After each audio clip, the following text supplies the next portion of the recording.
The new satellite system was officially launched yesterday by the chief guest, Jackie Frizzell, the Divisional Manager, Pacific Bilateral Division from New Zealand's Ministry of Foreign Affairs and Trade. We've invested $6 million to support the upgrade of the USPNet system across 24 of USP's campuses and centres, and that's across 14 Pacific countries. It's important to us that the remote locations in particular get supported, like Niue, Tokelau, Tuvalu and Nauru. The latter, they've both recently launched satellites also, and they're part of the network upgrade. This specific USPNet project is one of the important commitments under our long-standing strategic partnership with USP.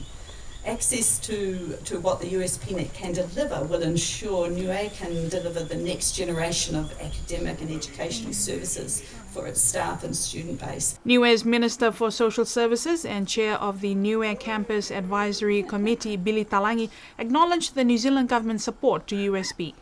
It will certainly improve the connectivity of the Niue campus to the main campus in Laukala, Suva, Fiji, and also the other regional campuses throughout the 12 member countries of USP.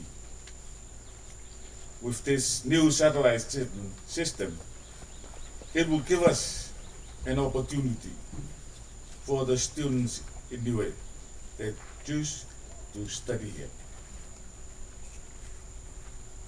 They will have much better opportunities in accessing online learning and library materials that at most times are only available to students studying at the local campus or USP, other bigger and better equipped campuses.